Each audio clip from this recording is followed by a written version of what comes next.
I think this chart is absolutely fascinating, and it could do a lot to explain some things that I think a lot of my viewers find confusing when they look at things like the Steam hardware survey.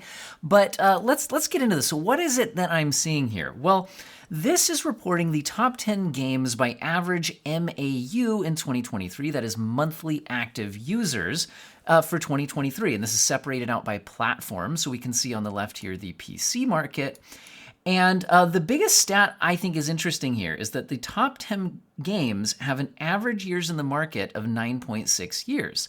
Let's take a look at this. So we see number one, I'm just going to be a mouse pointer, is, I'm upside down now, whatever. Anyway, Fortnite. Then we've got Roblox at number 2. Number 3 is Minecraft. 4 is CSGO/CS2. The Sims 4 at number 5. Number 6 is Call of Duty in its various implementations. 2, 3, Warzone 2. Number 7, League of Legends. 8, Valorant.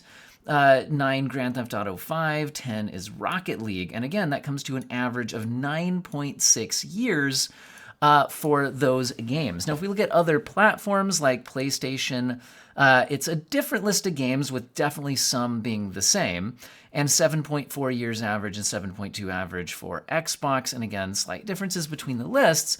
But I think this is pretty interesting. Now, where is this information coming from, though? Because as a teacher who sometimes teaches statistics, one of the biggest things I focus on is that, like, the quality of your survey can greatly influence the information that you're gathering, right? And how accurate it can be. And it's very difficult to get representative samples and all of that. So I found this in just some random article that got posted on Reddit, but I tried to track down the actual source.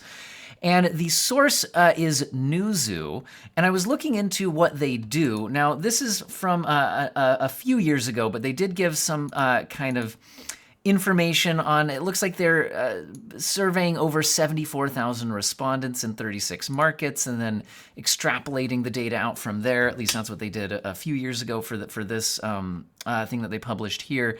The point is, it does look like a fairly legit source. So even if it doesn't end up being perfect, it does look like a lot of care was put into trying to get the best data that they could.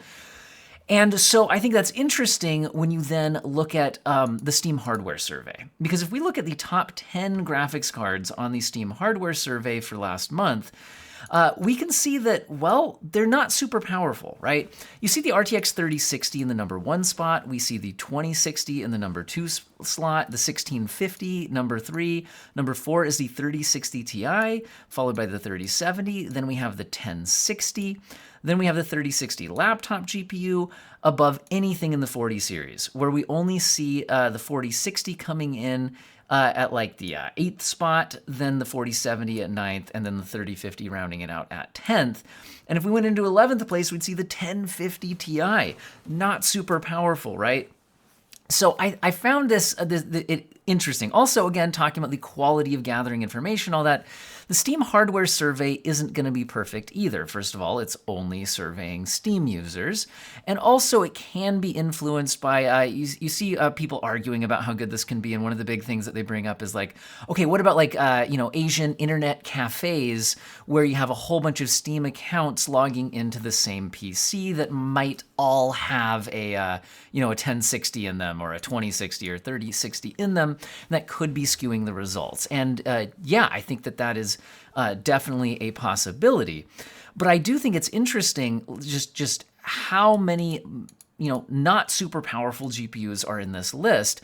And so you might be wondering, well, how are they playing the latest games? Well, I think that's where this is so fascinating, because it looks like, well, honestly, people are spending a lot of their time in not the latest games. Now, let's think about how this relates to something like a video I did a few months ago looking at, is the RTX 4060 ready for the future of gaming? And I was looking at Unreal Engine 5 games. I picked most of the Unreal Engine 5 games that were out at that time, and I looked at how the 4060 did in them and what sort of graphic settings would have to be tweaked to get reasonable frame rates and things like that. And even at 1080p, the 4060 isn't maxing these things out. Like Lords of the Fallen was only a 40 FPS experience at ultra settings. At high settings, you could get up to 56, but you're still not quite there. And then, hope you're not trying to play at 1440p or something like that. Gets even more difficult. Now, Lords of the Fallen being one of the more demanding ones on here. But again, and if you look at it, the 40 series GPUs, like the 4060s, still a ways down this list. And a lot of things above it are much less powerful than that. Things like the GTX 1060, the 1650, things like that. Now, again, think about the accuracy of this data and all of that. What other sources do we have? Well, we also have the Steam charts, most played games list. And if I look at the most played games on Steam right now, we're seeing CS2 as number one slot. Then we've got Dota 2, followed by Helldivers 2. So Helldivers being newer and maybe a bit more demanding, but you can turn graphic settings down. But I mean, look, Stardew Valley, Fallout seeing a resurgence, so Fallout 4. But think like most of these games aren't that new, right? CS2's okay. I mean, new-ish as an update to CS:GO, but not super graphically demanding. Like I said, Helldivers 2 a bit newer, but we got Stardew Valley, Fallout 4 is old. Various Call of Duty games. It's a pretty performant engine if you do turn down the graphic settings, especially. Rainbow Six Siege, PUBG Battlegrounds, Baldur's Gate 3 isn't even super demanding except for on your CPU when you get into the actual Baldur's Gate city. The point is, as we look down this list, it's a lot of older games or even newer games that are not particularly hard to run. And that is, again, pretty interesting. However, so one thing I've noticed in my comment sections from time to time is people actually pointing this out and how it relates to graphics card reviews, which is fairly interesting for me because it's like, I usually focus on testing the newest and most graphically demanding games. And that clearly doesn't line up with where people are spending most of their time.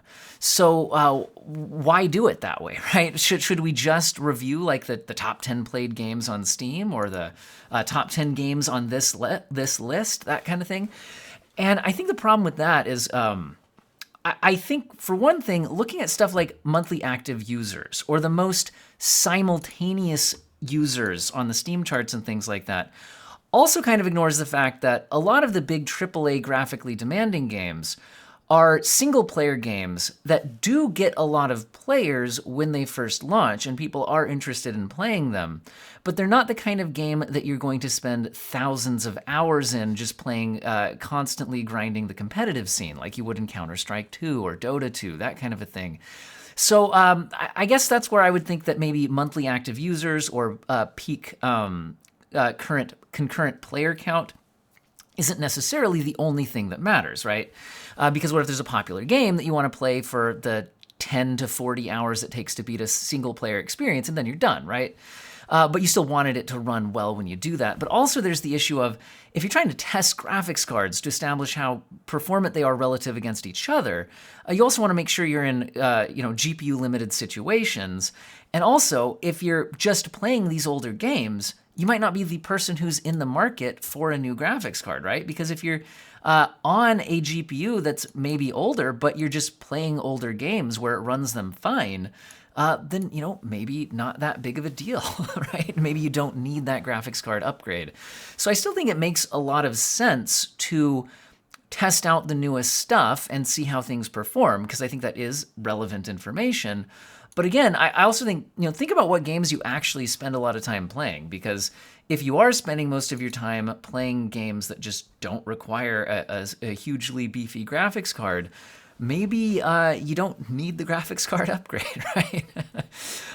So anyway, I think it still makes sense to test out the latest gaming technologies on the latest graphics cards, but it really is interesting to look at, but what are people actually spending most of their time playing? Anyway, what do you guys make of all this? Thought I'd just throw this out here because that chart kind of grabbed my attention. And I hope everybody has an excellent day.